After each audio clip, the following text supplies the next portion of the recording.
Video کو like کریں، ہمارے چینل کو سبسکرائب کریں اور بیل آئیکن ضرور پریس کریں۔ السلام علیکم ورحمۃ اللہ وبرکاتہ، نحمدہ ونصلی علی رسولہ الکریم، اما بعد فاعوذ باللہ من الشیطان الرجیم، بسم اللہ الرحمن الرحیم، رب اشرح لی صدری ویسر لی امری واحلل عقدۃ من لسانی یفقہوا قولی۔ الحمد للہ المتفرد بکمال الذات وجمیل الصفات المنزہ عن مشابہۃ المخلوقات، احاط علما بجمیع الکائنات ووسع سمعہ جمیع الاصوات۔ الحمد للہ الذی لا خیر الا منہ ولا فضل الا من لدنہ۔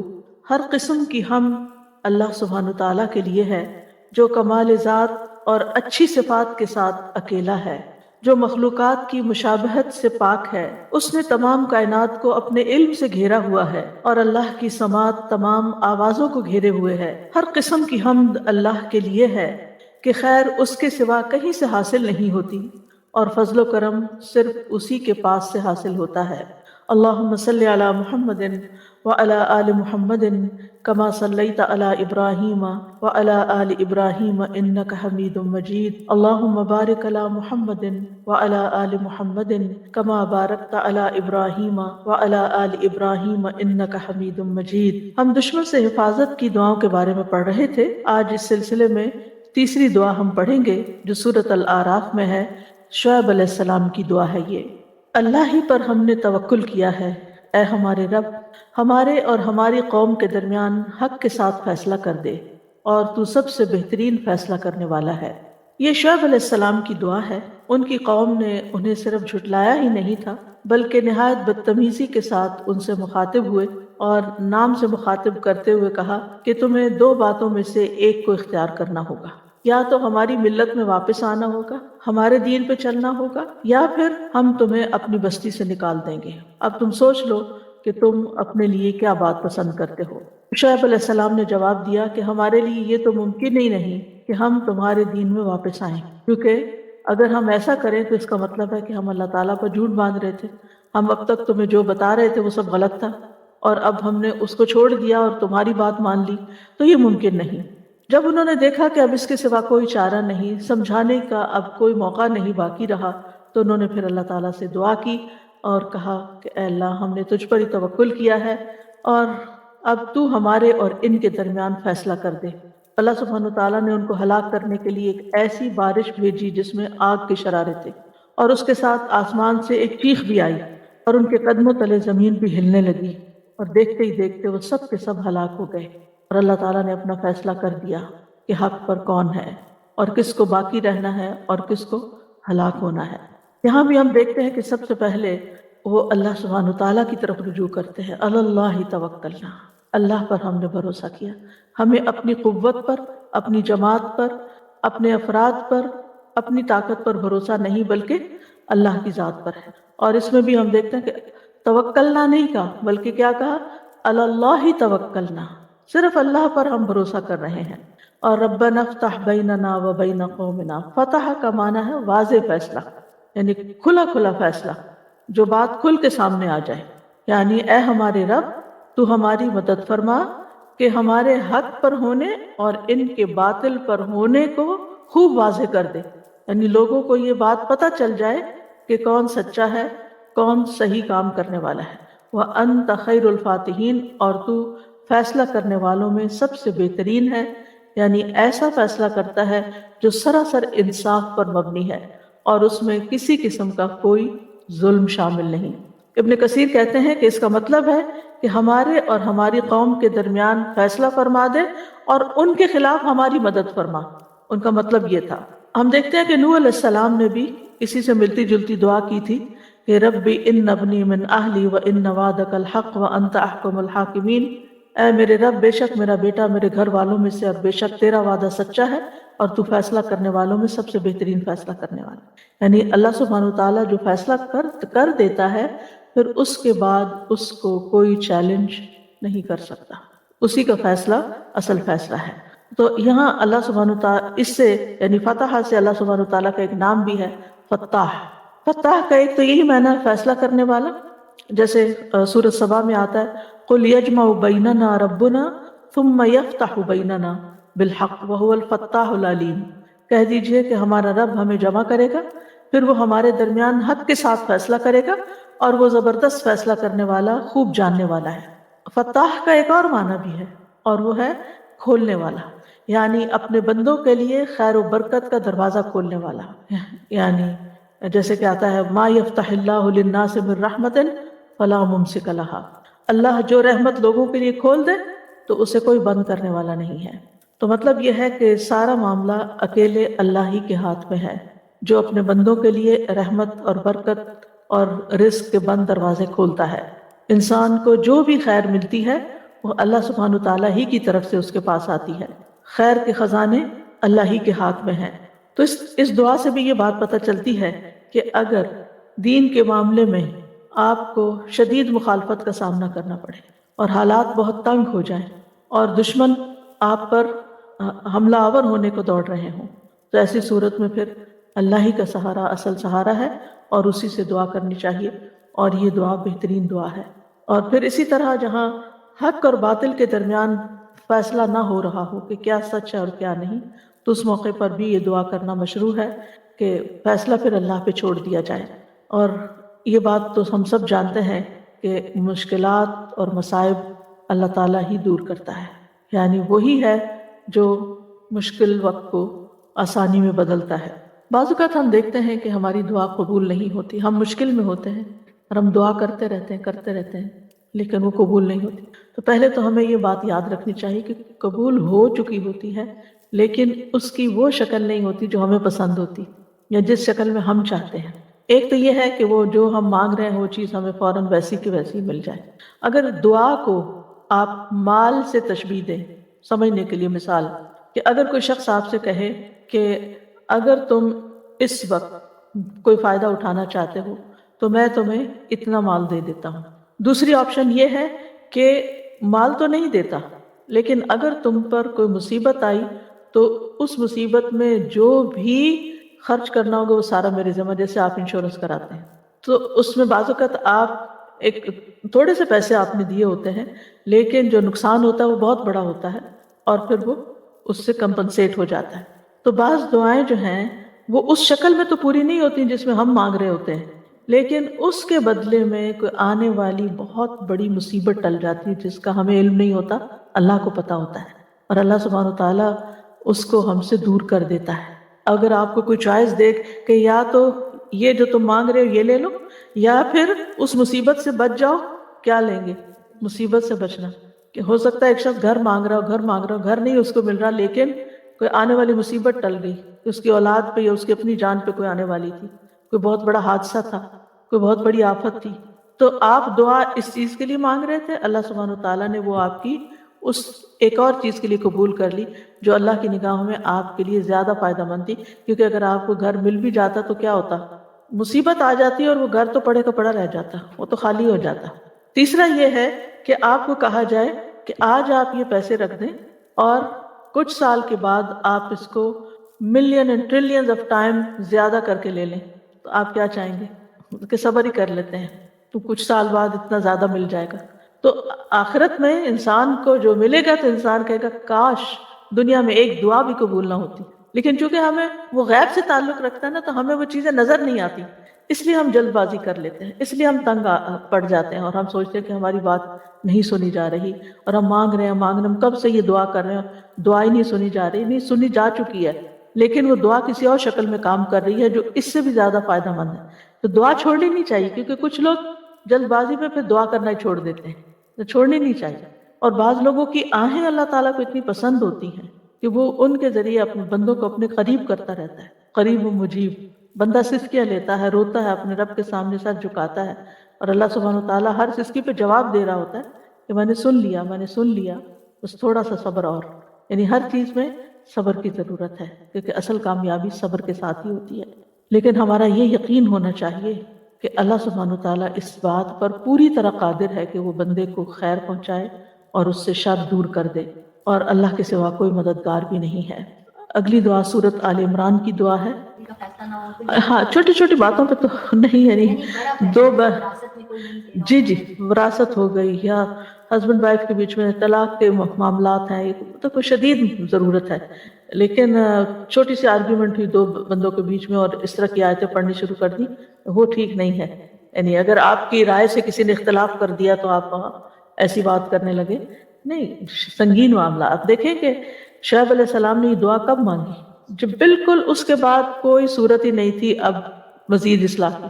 انہوں نے کہا کہ ہم تمہیں بستی سے نکال دیں گے یا تمہیں ہماری ملت میں واپس آنا ہوگا. تو اب ملت میں کیسے واپس جائیں؟ اور اگر وہ بستی سے ہی نکال دیتے ہیں تو کہاں جائیں؟ تو بہتر یہ ہے کہ پھر اللہ سے دعا کرتے ہیں، اللہ سے مدد مانگتے ہیں کہ وہ ہمارے میں بہترین فیصلہ کر دے. اگر ہمارا یہاں سے نکلنا ہی فائدے کا ہے تو پھر اللہ تعالیٰ جو فیصلہ کرے گا ہمیں قبول ہے.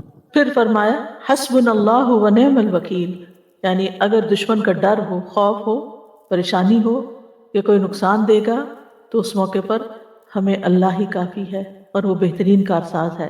اس دعا کا کانٹیکس یہ ہے کہ غزوہ احد کے بعد ابو سفیان نے بعض لوگوں کو معاوضہ دے کر مسلمانوں کے اندر یہ افواہ پھیلائی کہ مشرکین مکہ لڑائی کے لیے بھرپور تیاری کریں تاکہ یہ سن کے مسلمانوں کے حوصلے پست ہو جائیں.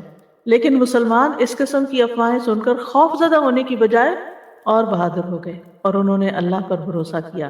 ان کے اندر ایمانی قوت پیدا ہوئی. الذین قال لهم الناس ان الناس قد جمعوا لكم فاخشوهم فزادهم ایمانا وقالوا حسبنا اللہ ونعم الوکیل.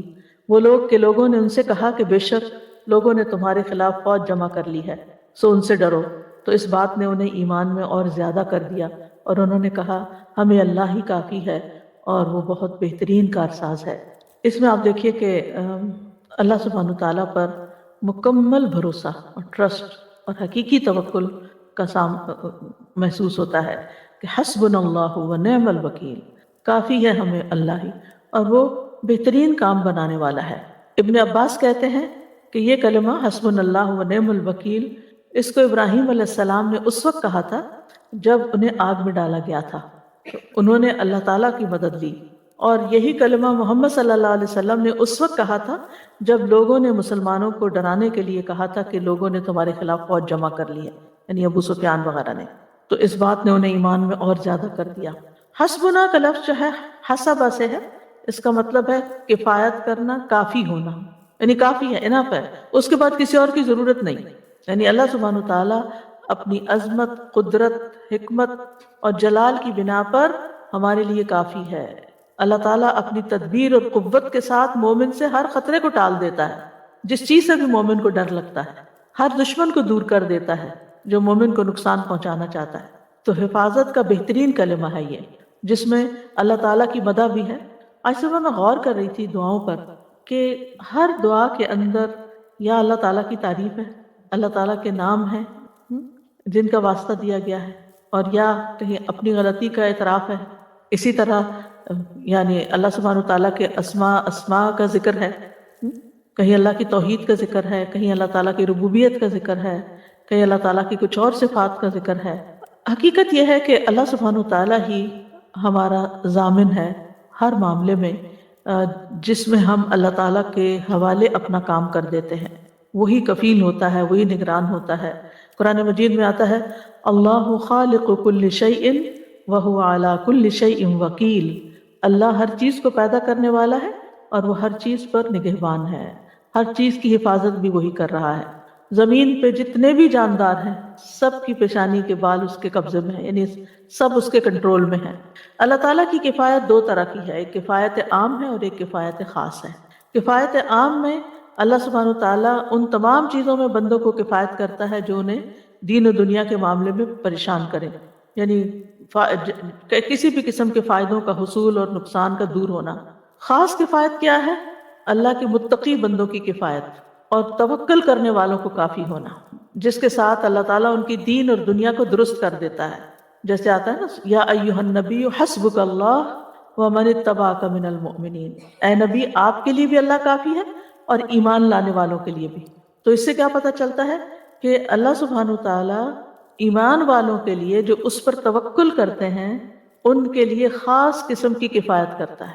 اسی لیے جیسے کل بھی میں نے کچھ مثالیں دی تھی نا کہ جس میں بندوں کے پاس کچھ بھی نہیں تھا اور اللہ صرف اور صرف اللہ پہ بھروسہ تھا، وسائل کچھ بھی نہیں تھے، اچھا، اس کا یہ مطلب نہیں ہے کہ انسان وسائل اختیار نہ کرے، وسائل ضرور اختیار کرے، لیکن بعض اوقات وسائل ہوتے ہی نہیں، پھر کیا کرے؟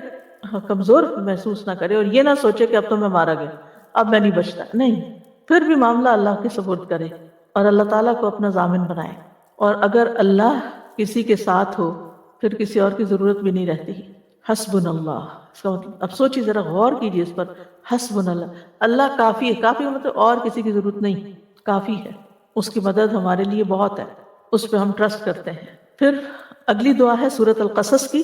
اے میرے رب مجھے ظالم قوم سے نجات دے. یہ بابرکت دعا موسیٰ علیہ السلام کی دعاؤں میں سے ہے. ان کی بہت سی دعائیں ہیں، ان میں سے ایک دعا یہ ہے. موسیٰ علیہ السلام جب فرعون کے ظلم و ستم سے تنگ آ گئے تو انہوں نے یہ دعا کی کہ یا رب مجھے فرعون اور اس کی قوم سے نجات دے. اسی طرح کی دعا مانگی تھی کس نے؟ آسیہ علیہ السلام نے. کیا؟ رب ابن لی عندک بیتا فی الجنہ ونجنی من فرعون وعملہ. کیونکہ تھا تو اس کا شوہر لیکن دشمن بن چکا تھا. تو اگر کوئی بھی ظلم کرتا ہو اور شدید ظلم کرتا ہو اور انسان کے پاس اس سے نکلنے کا کوئی چارہ نہ ہو تو انسان کو یہ دعا پڑھنی چاہیے کہ اللہ مجھے ظالم لوگوں سے نجات دے.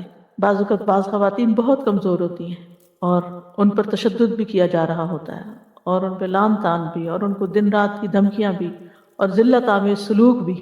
تو ایسی، اور ضروری نہیں کہ وہ دین کے معاملے میں، دنیا کے معاملے میں بھی بعض لوگوں کے اوپر بلا وجہ کا ظلم کیا جاتا ہے. تو اللہ سبحانہ تعالیٰ ہی ہے جو ظالموں کے چنگل سے انسان کو چھڑا سکتا ہے. تو اس وقت یہ دعا پڑھنی چاہیے. اور یہاں بھی رب کے وسیلے سے دعا کی جا رہی ہے. رب نجنی من القوم الظالمین، کہ تو ہی میرا رب ہے، تو ہی میرا خالق ہے، تو ہی میرا مالک ہے، تو ہی میرا رازق ہے، تو ہی مجھے چلانے والا ہے، تو ہی میری کفایت کرنے والا ہے، تو ہی میری مدد کرنے والا ہے. میں جس ظلم کا شکار ہوں میری کوئی مدد کرنے والا نہیں. حتیٰ کہ بعض اوقات آپ دیکھیں ماں باپ بھی ہاتھ اٹھا لیتے ہیں کہ ہم کچھ نہیں کر سکتے، بس اب تم صبر ہی کرو. ایک انسان کہاں تک صبر کر سکتا ہے؟ تو یہاں ظالموں سے مراد فرعون اور اس کی قوم تھی. ظالموں سے مراد کفار بھی ہو سکتے ہیں اور ظالموں سے مراد سو کالڈ مسلم بھی ہو سکتے ہیں جو خود مسلمانوں پر ہی ظلم کر رہے ہیں. تو انبیاء اور نیک لوگ ہمیشہ سختیوں میں، تکلیفوں میں، مصیبتوں میں اللہ سبحانہ تعالیٰ کی طرف رجوع کرتے ہیں اور اسی سے مدد طلب کرتے ہیں اور اللہ سبحانہ تعالیٰ کی طرف پناہ لینے کے لیے دوڑتے ہیں. تو ظالموں کے شر سے بچنے کے لیے اپنی دعاؤں میں یہ دعا شامل کر لینی چاہیے.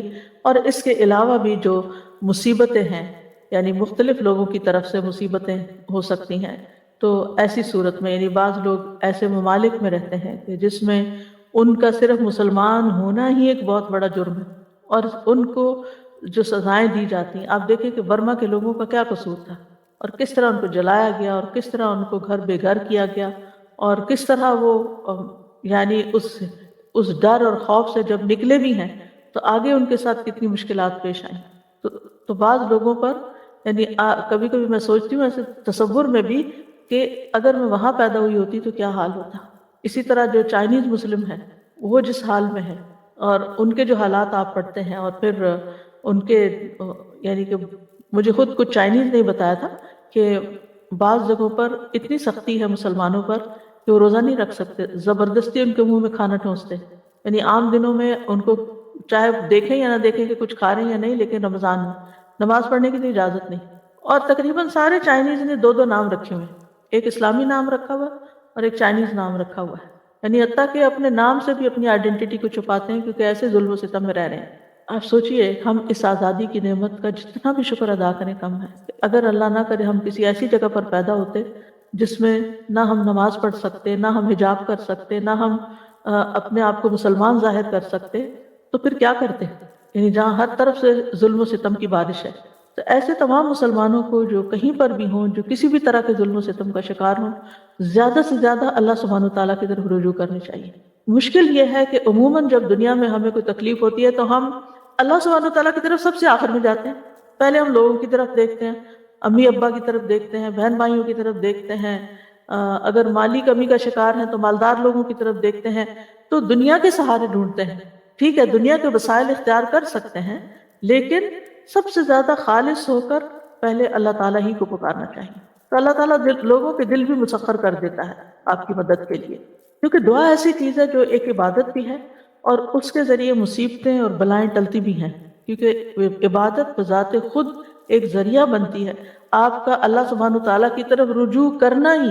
یعنی بعض اوقات انسان منہ سے بھی کچھ نہیں نکال پاتا، اتنا اوور ویلڈ ہوتا ہے، اتنا زیادہ اس کا دماغ پریشان ہوتا ہے کہ اس کو دعا کرنے کے لیے الفاظ بھی نہیں ملتے، لیکن وہ صرف یہی کہتا ہے یا رب یا رب، یعنی صرف اللہ کے کسی نام کے ساتھ ہی اس کو پکار رہا ہوتا ہے. تو یہ پکارنا بھی اللہ کو بڑا بھا جاتا ہے کہ اس مشکل میں یہ بندہ یہ جانتا ہے اور اس بات کا اعتماد رکھتا ہے کہ میرا کوئی رب ہے اور وہ میری مدد کر سکتا ہے اور وہ میری اس مشکل کو آسان کر سکتا ہے. تو چھوٹی تکلیف ہو یا بڑی تکلیف ہو، ذاتی زندگی میں ہو یا اجتماعی زندگی میں ہو، لا ملجا ولا منجا منک الا الیک، سہارا تو اللہ ہی کی ذات ہے، الٹیمیٹ سہارا وہی ہے.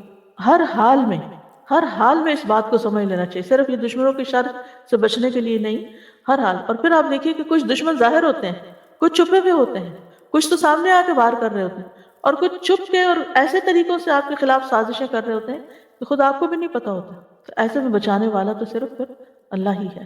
وہ جانتا ہے کہ کون ہمارے لیے کتنا مخلص ہے اور کون ہمارے لیے مشکلات کھڑی کرنے والا ہے. نیکسٹ دعا ہے سورۃ العنکبوت کی. اے میرے رب ان لوگوں کے مقابلے پر میری مدد فرما جو فساد کرنے والے ہیں، فسادی، یعنی کچھ تو ظالم ہوتے ہیں اور کچھ فسادی ہوتے ہیں. وہ آپ کے خلاف کوئی نہ کوئی ایسی چال چلے رکھتے ہیں کہ جس سے آپ چین میں نہیں بیٹھتے، چین سے نہیں بیٹھ سکتے. کبھی کسی کو آپ کے خلاف بھڑکا دیں گے، کبھی کسی کو آپ کے خلاف بدگمان کر دیں گے، کبھی کہیں سے کوئی مسئلہ کھڑا کر دیں گے. تو انسان سوچتا ہے کہ اب کرے تو کرے کیا.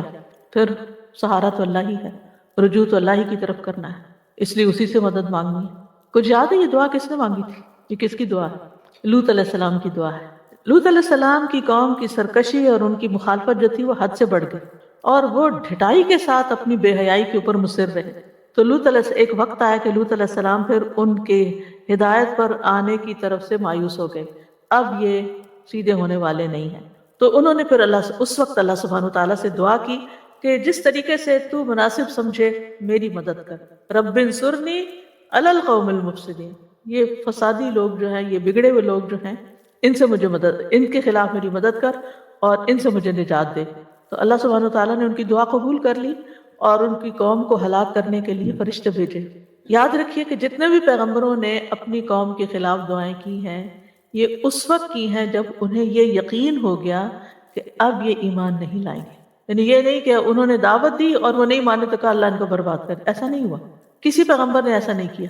تو اس لیے اگر آپ دین کے راستے میں آپ کو کوئی مشکلات آ رہی ہیں، کوئی روڑے اٹکا رہا ہے، کوئی مسائل کھڑے ہو رہے ہیں یا کوئی سختی تنگی ہے، تو یہ نہیں کہ ذرا سی پہلی ہی مشکل پر آپ بد دعائیں دینا شروع کر دیں. نہیں، یہ اس کو دعا کی بنسبت بد دعا کہا جا سکتا ہے کیونکہ علی القوم الخلاف مانگی جا رہی ہے. جب انسان ہر طرح کا اپنا وسیلہ اختیار کر چکے، یعنی ویسے بھی اللہ تعالیٰ سے دعا کرتا رہے، مدد مانگتا رہے، لیکن دشمن کے خاتمے کی دعا اس وقت جب پھر کوئی اور چارہ نہ ہو. جی ہاں، جب تھریٹ آ جائے، جان کا خطرہ ہو، عزت کا خطرہ ہو، اس وقت. نیکسٹ دعا ہے سورۃ النساء کی. اے ہمارے رب ہمیں اس بستی سے نکال جس کے رہنے والے ظالم ہیں، اور ہمارے لیے اپنے پاس سے کوئی حمایتی بنا دے، اور ہمارے لیے اپنے پاس سے کوئی مددگار بنا دے. حمایتی اور مددگار مانگ رہے ہیں. اس آیت میں ان کمزور مسلمانوں کی طرف اشارہ ہے، ان بچوں کی طرف اشارہ ہے، عورتوں کی طرف اشارہ ہے جو مکہ یا آس پاس کے کچھ قبائل کے اندر وہ اسلام قبول کر چکے تھے لیکن ہجرت نہیں کر سکتے تھے، ان کے پاس وسائل نہیں تھے، لہٰذا وہ کفار کے ظلم اور تشدد کو برداشت کرنے پر مجبور تھے اور اللہ تعالیٰ سے دعا کیا کرتے تھے کہ یا اللہ ان ظالموں سے رہائی کی کوئی صورت پیدا فرما دے اور ہمارا کوئی حامی و مددگار پیدا کر دے جو ہمیں ان ظالموں کے ظلم سے نکال کے لے جائے. تو ربنا اخرجنا من هذه القریہ، تو قریہ سے مراد یہاں مکہ ہے، لیکن اس کے علاوہ آج بھی جس قریہ، جس علاقے، شہر، ملک میں کوئی ظلم و ستم کا شکار ہے وہ اس کو ذہن میں رکھ کے دعا مانگ سکتا ہے. اور پھر یہ کہ یہاں ولی اور نصیر کی بات کی گئی ہے، یعنی ولی جو ہمارے معاملے کی سرپرستی کرے، ہمارے حق میں کوئی لڑے، ہماری طرفداری کرے، اور نصیر جو ہے وہ دشمن کے خلاف ہماری مدد کرے. تو ولی اور نصیر جب کسی جگہ پر اکٹھے ہوتے ہیں یعنی ایک آیت کے اندر، تو ولی وہ ہوتا ہے جو نفع پہنچائے اور نصیر وہ ہوتا ہے جو نقصان کو دور کرے. اور اگر یہ الگ الگ آئے تو ان میں دونوں معنی شامل ہوتے ہیں. تو اللہ سبحانہ تعالیٰ نے ان کمزور مسلمانوں کی دعا قبول کر لی اور بعض کے لیے اللہ نے مدینہ آنا آسان کر دیا اور پھر بعض ایسے تھے کہ جو دعائیں مانگتے رہے تو ایک وقت آیا کہ اللہ تعالیٰ نے مکہ فتح کرا دیا اور یہ سارے کے سارے لوگ اس ظلم و ستم سے باہر آ گئے۔ اس کے علاوہ یہ تو دعائیں تھیں ظالم سے بچنے کی، دشمن سے بچنے کی، لیکن اوورآل بھی حفاظت کے لیے دعا، شیطان سے حفاظت کی، کیونکہ وہ عدو مبین، اس کے لیے بھی دعائیں ہیں، جیسے کہ سورۃ البقرہ کی آخری آیات اگر انسان رات کو پڑھتا ہے تو وہ اسے ہر آفت سے بچانے کے لیے کافی ہو جاتی ہیں۔ کفتاہ معوذات، رسول اللہ صلی اللہ علیہ وسلم نے فرمایا، اے عقبہ کیا میں تمہیں دو بہترین صورتوں کے بارے میں نہ بتاؤں جو پڑھی جاتی ہیں؟ قل اعوذ برب الفلق اور قل اعوذ برب الناس۔ اے عقبہ جب بھی تم سو اور جاگو ان صورتوں کو پڑھا کرو۔ کسی مانگنے والے نے ان کی مثل نہیں مانگا اور نہ کسی پناہ مانگنے والے نے ان کی مثل پناہ مانگی، حتیٰ کہ اگر آپ کو وسوسے آتے ہیں یا آپ کو کسی بھی قسم کے شر سے ڈر لگتا ہے، ایسی چھپی بیماریوں سے ڈر لگتا ہے کہ جن کا انسان کو خود بھی نہیں پتا ہوتا، یا کوئی بھی، یعنی کچھ لوگ ہوتے ہیں نا کہ ایک انجانے خوف کا شکار رہتے ہیں، پتہ نہیں کیا ہو جائے، تو ان دونوں صورتوں کو اگر انسان شعوری طور پر ہر نماز کے بعد پڑھنا شروع کر دے، یہ ایسے خوف کا یقینی علاج ہے، شعوری، جی شعوری طور من شر ما خلق، تجربہ کر کے دیکھ لیں، یعنی خوف ہوں، وسوسے ہوں، یعنی ان کی جگہ آپ کا دل خوشی سے بھر جائے گا، اور جتنا جتنا اللہ تعالیٰ پر اعتماد بڑھتا جاتا ہے کہ اللہ تعالیٰ ہے اور وہ مدد کرے گا اور وہ اس سارے تکلیف کو دور کر دے گا اور ہر چیز اس کے کنٹرول میں ہے، تو اتنا اتنا ایمان بڑھتا جاتا ہے۔ اصل میں علاج کیا ہے؟ امیونٹی بڑھائیں۔ خوف خطرے تو ہر جگہ ہیں ہی، فساد ہی فساد ہے دنیا میں، یہ کس چیز کی طرف آپ نگاہ اٹھائیں گے کہ وہاں آپ کو کوئی نہ کوئی مسئلہ نظر نہیں آئے گا؟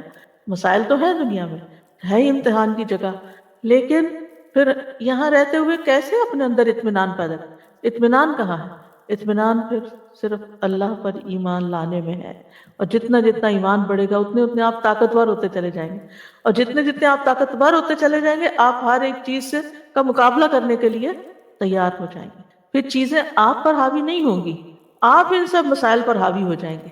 اور پھر اپنی زندگی کے اچھے دنوں کو سوچا کریں، کیونکہ ہم میں سے ہر انسان کی زندگی میں اتار چڑھاؤ آتے رہتے ہیں، کبھی ہم ایمان کے اعتبار سے بڑے اوپر ہوتے ہیں، پھر نیچے ہو جاتے ہیں، پھر اوپر ہوتے ہیں، کیونکہ ہمارا دل ایک حالت میں تو رہتا ہی نہیں ہے نا، اس نے تو اوپر نیچے ہوتے رہنا ہے۔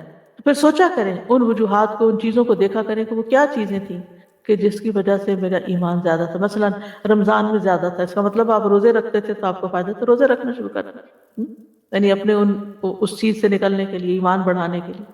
آپ قرآن کی تلاوت زیادہ کرتے تھے تو اپنی قرآن کی تلاوت کی ڈوز بڑھا دیں۔ آپ مخصوص ذکر کیا کرتے تھے، یا آپ لوگوں کو تعلیم دیتے تھے، یا آپ لوگ صدقہ خیرات زیادہ کر رہے تھے، یعنی جس بھی یہ سارے علاج ہیں قلبی بیماریوں کے اور ان سارے مخاوف کے۔ مخاوف خوف کی جمع ہے، اردو کا عربی کا لفظ ہے، یعنی یہ حل ہے، یہ علاج ہے، اور دعا جو ہے نا یہ اسلحہ ہے، دعا مومن کا سلاح ہے، اس کو معمولی نہ سمجھا کریں، کیونکہ جب کسی کو کسی مسئلے کا حل دعا بتایا جاتا ہے تو وہ اس کا دل بیٹھ جاتا ہے، وہ کہتا ہے یہ تو اس کے پاس تو کوئی حل ہی نہیں ہے۔ ابھی دعا کو بہتر کرنے کی ضرورت ہے، جو کر رہے ہیں اس میں مزید ڈوز ڈالیں اور مختلف دعائیں کریں، اور شعوری طور پر کریں، اور قبولیت کے اوقات میں کریں، اپنی نیکیاں بڑھا دیں، کیونکہ ان رحمت اللہ قریب من المحسنین۔ پھر اسی طرح یعنی آپ سوچئے کہ اگر کوئی ہر نماز کے بعد تھوڑا سا وقت نکال کے یہ صورتیں پڑھ لیتا ہے، قل هو اللہ احد، قل اعوذ برب الفلق، قل اعوذ برب الناس، آپ صلی اللہ علیہ وسلم کی یہ بات یاد رکھتے ہوئے کسی مانگنے والے نے ان کی مثل نہیں مانگا، نہ کسی پناہ مانگنے والے نے ان کی مثل پناہ مانگی، یعنی شر سے بچنے کے لیے اس سے بہتر کوئی دعا ہی نہیں، دوسرے لفظوں میں، کیونکہ انسان جب مخلوق کے شر سے ڈرتا ہے تو پھر مخلوق کے رب یعنی رب الناس کی ہی پناہ لیتا ہے، اور وہی ان سے بچا سکتا ہے۔ پہلے بھی ایک چھوٹی سی مثال میں نے دی تھی شاید کسی لیکچر میں، جب آپ کہیں جا رہے ہوں اور بکریوں کے ریوڑ کے پاس سے گزر رہے ہوں اور بکریوں والے کے پاس اس کا کتا بھی ہو، اور کتا آپ پہ بھونکنا شروع کر دے، تو آپ کیا کریں گے؟ آپ خود کتے سے لڑیں گے یا بکری والے کو کہیں گے اپنے کتے کو سنبھالو؟ بکری والے سے ہی کہیں گے نا کہ آپ، کیونکہ آپ مجھ سے نہیں لڑ سکتے، وہ اس کی بات تو مانے، اس کے تو ایک اشارے میں وہ بھاگ جائے گا۔ اسی طرح بہت سے لوگ آپ کے خلاف باتیں کرنے والے ہو سکتے ہیں، آپ کا مذاق اڑانے والے ہو سکتے ہیں آپ کے دین کی وجہ سے یا کسی بھی اور وجہ سے، تو پھر آپ ان سب سے لڑ نہیں سکتے، ان کا منہ بند نہیں کر سکتے. آپ ان کا جو مالک ہے نا اور ان کا جو رب ہے اور جس کے کنٹرول میں یہ سارے، آپ اس سے فریاد کریں کہ یا اللہ تو ان سب سے مجھے کافی ہو جا، ان کو سنبھال لے. پھر اسی طرح ایک اور دعا ہے، اللہم انی اعوذ بک من جہد البلاء ودرک الشقاء وسوء القضاء وشماتۃ الاعداء.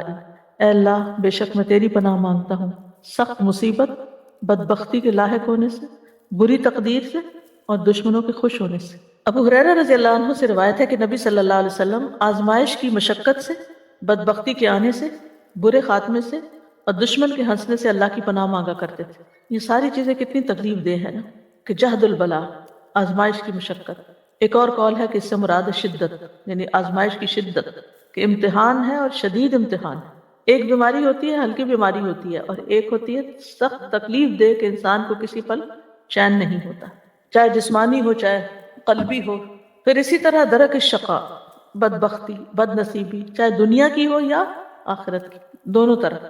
اسی طرح سوء القضاء، اس میں مال، اولاد، اہل و عیال، خاتمہ، قیامت کا دن سب شامل ہے. سوء القضاء، اللہ بری تقدیر سے ہر جگہ، مجھے بھی، میری اولاد کو بھی، اور مال میں بھی، اور میرے انجام میں بھی، ہر جگہ تو مجھے محفوظ رکھنا اس سے. ابن بطال کہتے ہیں شماتت الاعداء وہ بات ہے جو دل کو تکلیف پہنچاتی ہے اور نفس پہ انتہائی گراں گزرتی ہے. یعنی آپ نے دیکھا ہوگا کہ بعض لوگ ایک چھوٹی سی بات کرتے ہیں آپ کو، وہ آپ کے دل میں اتنی چبھ جاتی ہے کہ آپ سارا دن اس کو نکال نہیں پاتے. حالانکہ جس وقت وہ کر رہا ہوتا ہے اس وقت وہ کوئی بڑی بات نہیں ہوتی، وہ کر کے چلا جاتا ہے، لیکن آپ سوچتے ہی رہ جاتے ہیں، اسی کو ہی سوچے چلے جاتے ہیں. پوائزنس ہوتی ہے.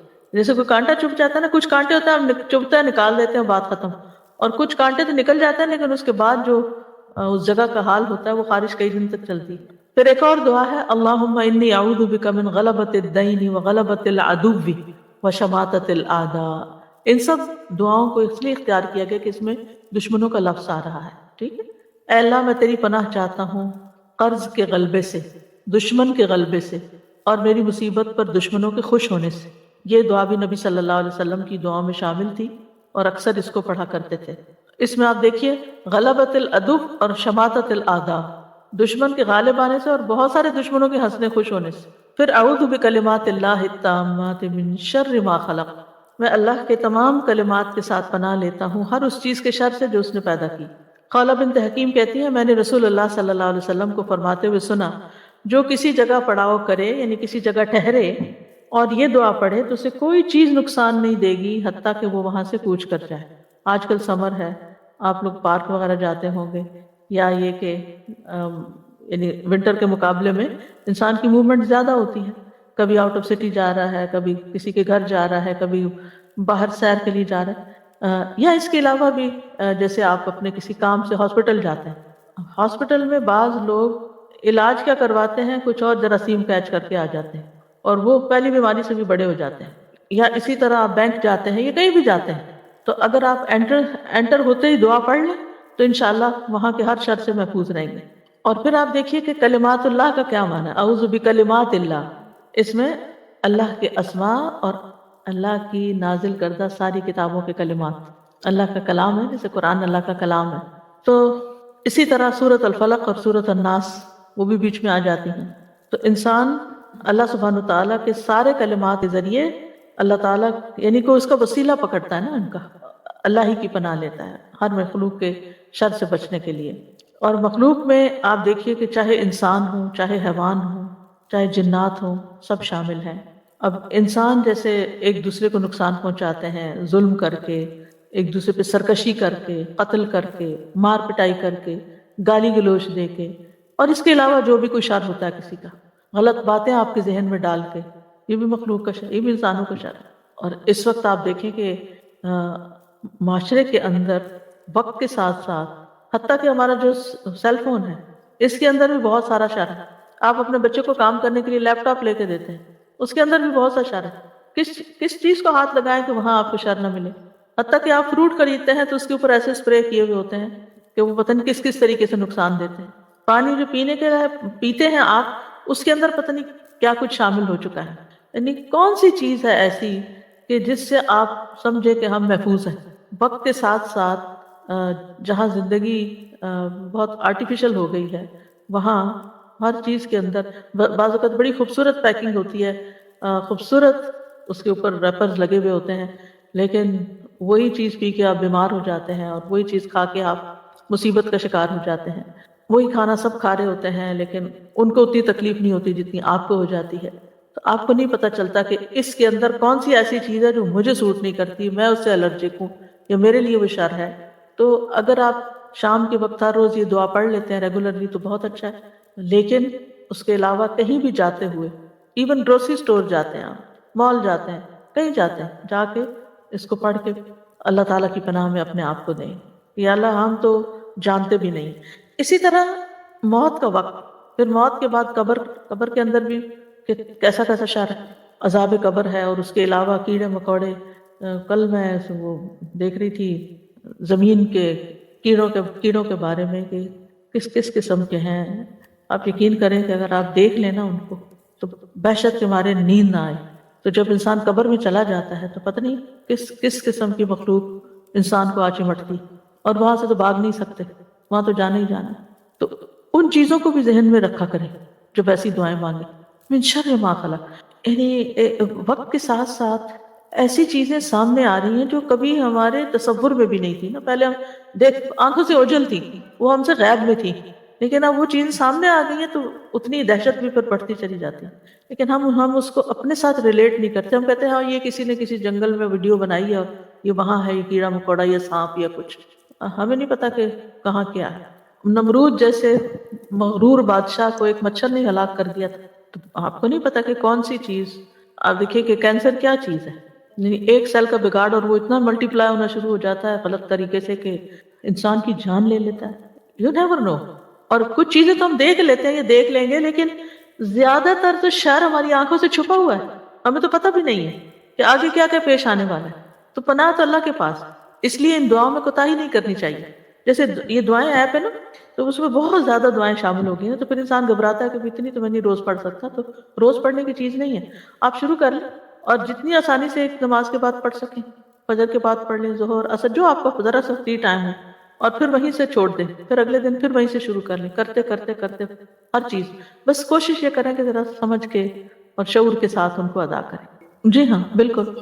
ہاں آپ کو کچھ لوگ ہوتے ہیں کہ جن سے آپ کو ملنا بھی ضروری ہوتا ہے، قریبی رشتہ داروں میں ہوتے ہیں، لیکن وہ جب ملتے ہیں کوئی نہ کوئی ہرٹفل بات کرتے ہیں، وہ کوئی نہ کوئی ایسی بات ضرور کریں گے کہ جس سے آپ کے اندر تکلیف شروع ہو جاتی ہے۔ اب آپ ان کو، حتیٰ کہ بعض بہت ہی کلوز ریلیشن جو ہوتے ہیں، یعنی ماں باپ بھی ہو سکتے ہیں، بچے بھی ہو سکتے ہیں، کہ ماں باپ بچوں کو دیکھے بغیر نہیں رہتے، اور جب بچے آتے ہیں تو ایسی بدتمیزی کی باتیں بعض اوقات کر جاتے ہیں کہ انسان کے لیے انتہائی تکلیف دہ ہو۔ کیونکہ آپ دیکھیں کہ جن رشتوں سے زیادہ پیار ہوتا ہے نا، اور جن رشتوں سے زیادہ ایکسپیکٹیشن ہوتی ہے، تکلیف بھی وہیں زیادہ ہوتی ہے۔ تو حتیٰ کہ انسان یہ کہے کہ اللہ مجھے اپنی اولاد ہی کے شر سے یا جو بھی کوئی اور تکلیف دینے والا ہے تو اس سے بھی محفوظ رکھ۔ پھر اسی طرح جن و انس وغیرہ تو ہو گئے، خود انسان کے اپنے نفس کے اندر بھی شر ہے، ٹھیک ہے نا جی۔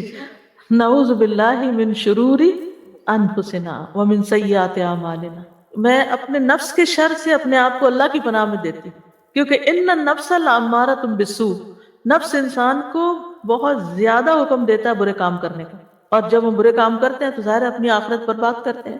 اور اسی طرح ہمارے بعض اعمال یعنی جو گناہ ہوتے ہیں وہ ہمارے لیے نقصان دہ ہوتے ہیں۔ تو جب انسان یہ دعا پڑھتا ہے تو پھر آپ کے درمیان اور چیزوں کی بری تاثیر کے درمیان اسی حساب سے رکاوٹ ڈال دی جائے گی جتنا آپ کے تعوذ میں طاقت ہوگی، جتنا بہترین تعوذ ہوگا یا جتنا وہ کمزور ہوگا اسی حساب سے۔ یعنی اگر آپ نے پناہ شیلڈ اپنے اوپر یا اپنی پروٹیکشن وال جو ہے وہ کمزور رکھی ہوئی ہے تو اٹیک زیادہ ہوگا، زیادہ مضبوط ہے تو اتنا ہی وہ ٹکرا کے واپس چلا جائے گا شر۔ پھر ہے اللہم انی اعوذ بک من الفقر والقلۃ والذلۃ واعوذ بک من ان اظلم او اظلم۔ اے اللہ میں فقر و فاقہ، قلت اور ذلت سے تیری پناہ میں آتا ہوں کہ مجھے کوئی ذلیل کرے، اور میں اس بات سے تیری پناہ میں آتا ہوں کہ میں کسی پہ ظلم کروں یا کوئی مجھ پہ ظلم کرے۔ فقر کا مطلب ہوتا ہے پیٹھ کے یا کمر کے جو ریڑھ کی ہڈیاں نے اس کے مہرے توڑ دینا، مطلب ہے مراد اس سے ہے ہاتھ کا مال سے خالی ہو جانا، کچھ رہا ہی نہیں، تو اس کی کمر ٹوٹ گئی، کہتے ہیں نا کمر ٹوٹ گئی۔ تو یہ فقر سے ٹوٹتی ہے، محتاجی سے ٹوٹتی ہے۔ اور فاقہ مخلوق کی طرف شدید حاجت مند ہو جانا، یعنی بندوں کی شدید ضرورت پڑ جانا، قلت کسی چیز کا کم ہو جانا، یا تعداد میں کمی ہونا، یا خیر کے دروازوں میں کمی ہونا، یعنی اللہ نے اپنی رحمتوں کے بہت سے دروازے کھولے ہوئے، طرح طرح کی نعمتیں آپ کے پاس آ رہی کہ حالات پلٹا کھا جاتے ہیں اور دروازے بند ہو جاتے ہیں۔ ذلت یعنی ایسی ذلت کہ دوسروں کی نگاہوں میں انسان حقیر ہو جائے اور اس کی کوئی قدر و قیمت نہ رہے۔ اور عیلہ جو ہے محتاجگی اور ہاتھ کا رزق سے خالی ہونا۔ اور فقر جو ہے اس سے پناہ مانگنا اس لیے ضروری ہے کہ بعض اوقات یہ فقر جو ہے وہ کفر تک پہنچا دیتا ہے انسان کو۔ انسان اپنی بنیادی ضروریات کے پوری کرنے کے لیے اپنے دین کو بھی بیچ ڈالتا ہے۔ اور پھر آپ دیکھیے کہ انسان کو یہ بھی ڈر ہوتا ہے کہ کہیں بے صبری کی وجہ سے میرے اندر اللہ کے قضاء و قدر کے فیصلوں کے بارے میں کوئی ناراضگی نہ پیدا ہو جائے، کہیں شیطان مجھ پہ مسلط نہ ہو جائے۔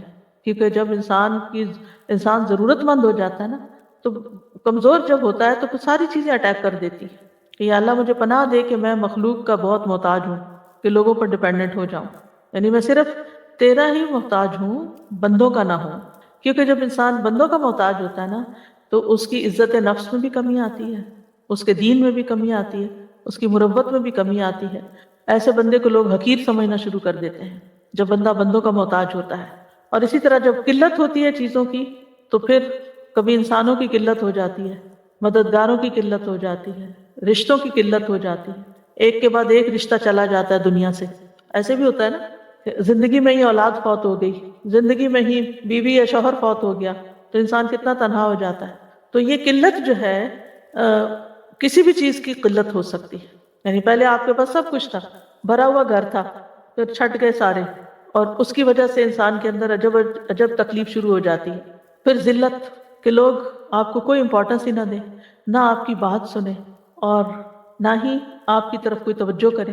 یہ چیز بھی بڑی تکلیف دہ ہوتی ہے کہ آپ کسی مجلس میں جائیں، کوئی آپ کو پوچھے بھی نہ، وہ لوگ اپنی خوش گپیوں میں مصروف ہوں، اپنی باتوں میں خوش ہو رہے ہیں، اور آپ اپنے غم میں بیٹھے ہوئے، کوئی آپ کا حال تک نہیں پوچھتا۔ ایسا ہوتا ہے نا، بعض لوگ بالکل آئسولیٹڈ بیٹھے ہوتے ہیں، کوئی ان کی طرف توجہ نہیں کرتا، کوئی ان کو نہیں پوچھتا۔ پھر اسی طرح ظلم سے بھی پناہ مانگی کہ اللہ مجھے اس سے بچا کے رکھنا، کیونکہ ظلم کی وجہ سے انسان بعض اوقات اپنے دین، اپنے ایمان، اپنے دین کا جو کام، اپنے مشن، اپنی بہت ساری ایسی چیزوں سے پیچھے ہٹ جاتا ہے جو اس کی زندگی کا بہت بڑا پیشن ہوتا ہے۔ اور بعض اوقات رنج و غم، یعنی ظلم کی وجہ سے رنج و غم آتا ہے نا، اور رنج و غم اور پریشانی انسان کی عقل کو، انسان کے جسم کو، انسان کے دل کو تھکا دیتی ہے کہ زندگی میں کوئی لطف بھی باقی نہیں رہتا۔ یعنی ساری نعمتیں ہیں، کھانا رکھا ہوا ہے، کھانے کا کوئی ٹیسٹ ہی نہیں آ رہا، کپڑے ہیں پہن کے کچھ مزہ ہی نہیں آ رہا، گھر ہے کوئی چین ہی نہیں آ رہا، کتنی تکلیف دہ زندگی۔ تو ایسے میں انسان اللہ سبحانہ وتعالیٰ سے حفاظت کی دعا مانگتا رہے تاکہ یہ ربنا آتنا فی الدنیا حسنہ وفی الآخرۃ حسنہ، دنیا بھی اچھی ہو، آخرت بھی اچھی ہو۔ تو جب اللہ تعالیٰ کی پناہ میں آتا ہے انسان، تو اللہ تعالیٰ ابراہیم علیہ السلام کو آگ سے نکال سکتا ہے، جو ایک نون واقعہ ہے ہسٹوریکل، اور نوح علیہ السلام کو کس طرح نجات دے سکتا ہے، اور باقی پیغمبروں کو بھی انوکھے واقعات ہیں ایک سے ایک۔ ہم تو سن کے عادی ہو گئے نا، تو ہم کہتے ہیں ہاں ہمیں پتہ ہے، لیکن اگر ہم ان کے اوپر غور کریں کہ ہوا کیسے۔ پھر دعا ہے اللہم انی اعوذ بک من یوم السوء ومن لیلۃ السوء ومن ساعۃ السوء ومن صاحب السوء ومن جار السوء فی دار المقامہ۔ اے اللہ، بے شک میں تیری پناہ مانگتا ہوں برے دن سے، بری رات سے، برے وقت سے، برے ساتھی سے، گھر میں مقیم برے ہمسائے سے، یعنی جو ساتھ رہتا ہے اور وہ ہمارے لیے تکلیف دہ ہے۔ تو نبی صلی اللہ علیہ وسلم یہ دعا مانگا کرتے تھے۔ برے دن سے مراد وہ دن جس میں انسان پر کوئی مصیبت نازل ہو، کوئی اس کا نقصان ہو جائے، کوئی آزمائش آ جائے، اور بری رات جس میں یہ سب کچھ رات کے وقت ہو، اور بری گھڑی یعنی وہ وقت بعض اوقات اچانک کوئی مصیبت آ جاتی ہے، آن کی آن میں، لمحوں میں۔ اور پچھلے دنوں جو ایک طوفان سا آیا تھا، اچانک آیا اور گیا، تھوڑی دیر میں ختم بھی ہو گیا، لیکن کئی دن تک لوگوں کے نیٹ ڈاؤن رہے اور بجلی چلی گئی اور کیا مشکلات نہیں کھڑی ہو گئی۔ تو وہ بری گھڑی کے انسان کے سوچ میں بھی نہ، اور وہ کہاں سے آفت آئی اور کہاں چلی گئی۔ پھر ہے اللہم انت عضدی و نصیری بک احول و بک اصول و بک اقاتل۔ اے اللہ، تو ہی میرا دست بازو، میرا مددگار ہے، تیری مدد سے میں چلتا پھرتا ہوں، تیری مدد سے حملہ کرتا ہوں اور تیرے ہی بھروسے پر میں ان سے لڑتا ہوں. یہ خاص طور پر جنگ کے موقع پر نبی صلی اللہ علیہ وسلم پڑھتے تھے. حضرت انس کہتے ہیں کہ رسول اللہ صلی اللہ علیہ وسلم جب غزوے کے لیے تشریف لے جاتے تو یوں دعا فرماتے، یعنی یہی دعا پڑھتے. عضدی کا مطلب ہے میرا مددگار، میرا معاون، اور بکا کا مطلب ہے صرف تیری ذات کے ساتھ. احول یعنی میں حول یعنی طاقت پکڑتا ہوں یا ایک حال سے دوسرے حال کی طرف منتقل ہوتا ہوں، اور اصول تیری دی ہوئی قوت سے میں لڑتا ہوں، دشمن پہ حملہ کرتا ہوں. ایک اور دعا ہے اللہم بکا احاول و بکا اصاول و بکا اقاتل. اے اللہ میں تیری ہی دی ہوئی قوت کے ساتھ حیلہ کرتا ہوں، تیری ہی دی ہوئی طاقت کے ساتھ حملہ کرتا ہوں اور تیری مدد سے میں لڑائی کرتا ہوں. صہیب رضی اللہ عنہ کہتے ہیں کہ غزوہ حنین کے موقع پر نماز فجر کے بعد رسول اللہ صلی اللہ علیہ وسلم کے ہونٹ ہلتے رہتے تھے. اس سے پہلے کبھی آپ نے ایسا نہیں کیا تھا، یعنی فجر کے بعد مسلسل کچھ پڑھ رہے تھے. ہم نے کہا اللہ کے رسول، ہم نے آپ کو وہ کرتے دیکھا ہے جو پہلے نہیں دیکھا، آپ ہونٹوں کو کیوں ہلا رہے ہیں؟ آپ نے فرمایا پہلی امتوں میں ایک پیغمبر تھے، انہیں اپنی امت کی تعداد پر اطمینان اور خوشی ہوئی تو انہوں نے کہہ دیا یہ لوگ کبھی شکست نہیں کھا سکتے. تو اللہ نے ان کی طرف وحی بھیجی کہ اپنی امت کے لیے 3 میں سے کسی ایک بات کو اختیار کر لیں، یا تو ہم ان پر کسی دشمن کو مسلط کر دیں جو ان کا خون بہائے، یا بھوک کو مسلط کر دیں، یا موت بھیج دی جائے. کیونکہ اللہ تعالیٰ کو ان کی یہ بات پسند نہیں آئی کہ کیونکہ کوئی بھی فخر کا جملہ ہو یا کچھ. تو آپ کو معلوم ہے نا کہ اس غزوہ حنین کے موقع پر بھی کیا ہوا تھا کہ مسلمانوں کے دل میں یہ بات آ گئی تھی کہ آج ہمارا لشکر تعداد میں بہت زیادہ ہے، اس لیے کوئی ہمیں شکست نہیں دے سکتا. یاد رکھیے ہمارے پاس ہر طرح کے بھی وسائل ہو نا تو یہ نہ سوچیں اب مجھے کسی کی ضرورت نہیں ہے، اب میں سیلف سفیشینٹ ہوں، انڈیپینڈنٹ ہوں. نہیں، you never know کہ آپ پر کہاں سے مصیبت آ جائے. اللہ تعالیٰ کو فخر اور غرور پسند نہیں ہے. انسان اپنے آپ کو کسی بھی لحاظ سے بڑی چیز سمجھے. جو کچھ بھی ہو وہ سب اللہ کا دیا ہوا ہے، اور آپ کو بھی اللہ کے اذن سے ہی فائدہ پہنچ سکتا ہے، ورنہ نہیں. چیزیں ہوتی ہیں فائدہ نہیں دیتی. تو انہوں نے اپنی قوم سے مشورہ کیا. وہ کہنے لگے دشمن کے تسلط کی ہم نہیں طاقت رکھتے، بھوک پر ہم صبر نہیں کر سکتے، تو ہم پہ موت مسلط کر دی جائے. تو ان پہ موت مسلط کر دی گئی. 3 دن کے اندر 70,000 آدمی مارے گئے. رسول اللہ صلی اللہ علیہ وسلم نے فرمایا اس لیے میں تمہاری کثرت دیکھ کے یہ دعا کر رہا ہوں اللہم بکا احاول و بکا اصاول و بکا اقاتل. یہ لوگ نہیں، تیری وجہ سے، تیرے ساتھ، تیری مدد سے، تیری قوت سے میں حیلہ کرتا ہوں، حملہ کرتا ہوں اور لڑائی کرتا ہوں. پھر ہے اللہم انا نجعلک فی نحورہم ونعوذ بک من شرورہم. اے اللہ ہم تجھے ان کے بالمقابل کرتے ہیں اور ان کے شر سے تیری پناہ طلب کرتے ہیں.